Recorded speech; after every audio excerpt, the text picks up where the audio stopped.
Hey, what's going on, guys? My name is Jelly, and today's video is going to be all about the end of season 2 going into season 3. There's a bunch of stuff that happens, and I've kind of been asked a lot of questions recently, and I would just kind of go over and share exactly what my thoughts or basically how said event works.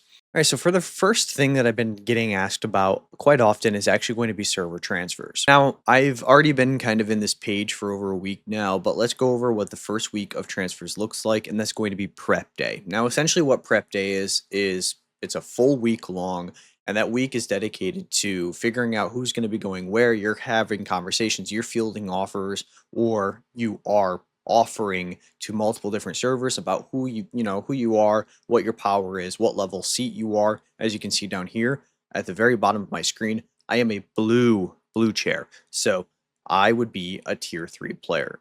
Now every server gets an orange, 5 purple, 40 blue, and 60 gray. Now obviously again, since I'm a blue, I would be one of the 40 if I were to transfer to a new server.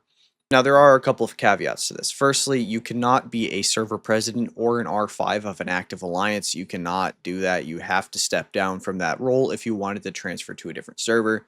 Also, the second caveat is that if a server is already full, let's say 1765 is going to be 40 out of 40 on the blue seats, I'm not going to be able to go there because they already have too many blue seats. So those are going to be the two caveats there. Now, kind of the thing I've been getting asked a lot of is how do transfers work? Well, I mean, it's as simple as you apply to a new server and they accept you and you transfer to that server on transfer day, which is going to be this one down here, 611 to 612. It's one day. And then once that happens, you're officially part of that server. And vice versa, if you are accepting people into your server, as you can see here, 1789, we have approved multiple applications here. Trev approved there, a couple there. I'm very excited to work with these new players and all of that. But once they've already been approved, they can't back out. It literally says right here, like once you do that, I can't do it obviously, but it does say that once you apply to an alliance or a server, you cannot redact that. You have to make sure that that's exactly what you're looking forward to and what you're looking to do. Now, as you can see here, we don't have a whole lot of transfers here, and part of that problem is basically just because we do not have any server whales. It definitely does cause a problem when it comes to trying to get people and attract people to your server. Unfortunately, there's nothing you can really do about that besides try to talk to people. Now, the only person that can accept or deny applications is going to be your server president. I wish I had it here so I could show you, but there's going to be a little blue bar that says, approve application. If you click on it, if you're not the president, it's not going to let you. That's pretty much it. There's not much else to say about transfers. I will have a whole video dedicated to what this thing is. I just wanted to go over a quick run over with people because they were asking about it. Now, if you get denied, it used to eat your contracts. I don't know if it still does. I have no idea if it still does or not. Somebody's going to let me know in the comments below. It used to eat your contracts, I think, from what I remember. I never actually attempted to transfer, so I have no idea if that's actually the case. But from what I do remember, that's how it worked. There's going to be 32 alliances. This is kind of something that I should be mentioning. That's very important. There's going to be 32 alliances that you can apply to or move across from. Unfortunately, some alliances are going to be better off than others in terms of getting their gold seats, and like even 1775 and 4, they 73 also. All three of them have gold seats, but 89 does not. Again, I'll make a whole video dedicated to what transfers are, but that's kind of the simple rundown to it. There's not a whole lot of complications to it. Each server dedicates or dictates their own settings. As you can see here, transfer settings, we have it set to a minimum of 1 million or 100 million power and also a base level of 30, just because if you're not those two things post season 2, we probably don't want that activity level on our server. So that's kind of the quick rundown on transfers. Another thing to quickly talk about when it comes to transfers, there is not going to be a whole lot of handshake deals before things are said and done, because unless you are the premier server, unfortunately, you're never going to be somebody else's first option. And that's just kind of the way it's been here. I've got a lot of people that say, hey, I'm interested in coming to 1789. But then in the end, they choose a stronger server. The unfortunate part about it, so just be patient and try to take it pretty much literally one day at a time. Like you say that in real life, but when it comes to this game, and especially transfers in particular, you do actually have to take that one day at a time. All right, second thing that we're going to talk about is going to be the Age of Oil. Now, Age of Oil comes out on day 57 of season 2.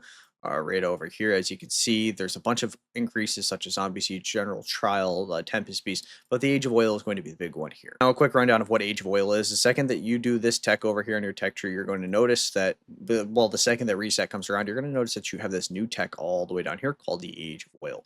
It should automatically unlock for you, and immediately you're going to want to go ahead and do this first tech up here, which is unlock the oil well. Now, the reason that you want to do that as quick as possible, I mean, literally right at reset, is because the faster that you are producing oil with this new building over here called the oil well, the faster you're going, or the more stockpile of oil you're going to have. And that means just the faster in turn that you can do tech later on. We're going to go over here in just a second. Okay, the oil well, as you can see, I maxed it out to level 30 almost immediately. I recommend the same thing to everybody here. Try to get your oil well all the way up to level 30. It's not going to make an immediate impact, but it'll be nice to work with over time just to have this extra oil coming in per hour.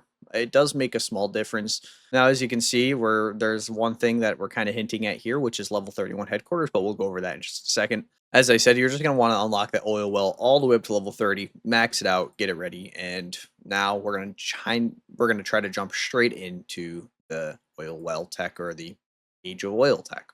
Now, as you can see, there's nothing else new in my tree. It is literally just the Age of Oil. And if I come in here, you'll see, obviously, the first one is unlock the oil well. The second row here is going to boost your food output. Now, from my understanding, what all you have to do, like all this, you only have to get this to level 1 in order to unlock your oil well output being boosted.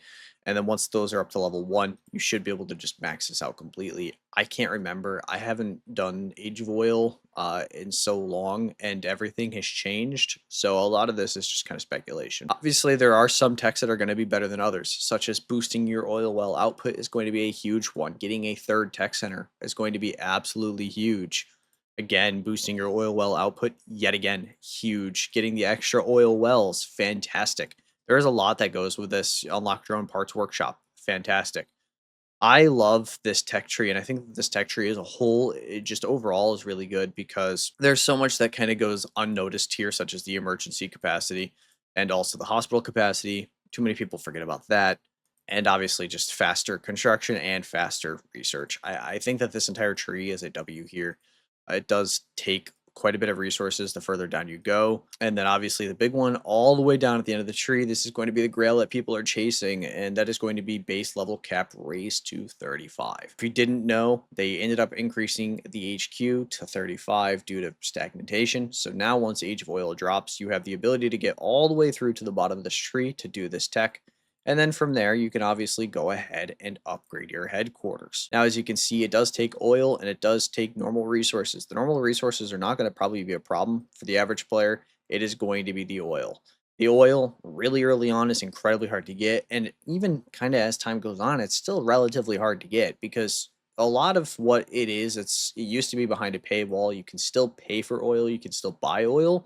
However, the way that you would earn oil for free is still the same, I think. It's just not nearly as much as it was, obviously, from buying it. We all kind of know how this game works in terms of purchasing, and we all know that they incentivize spending money. So the Age of Oil has really slowed down since they got rid of a lot of the heavy spending, and I think it could be for the better. It also could be for the worse. We'll see, but don't be alarmed. It is a slow grind to HQ 35. It does take quite a long time, no joke. Like there's people that this takes double the time it took to get from 1 to 30, from 30 to 35, because there's just a lot that goes on. So obviously, you need oil, you need the resources, but you also need multiple buildings up to level 30.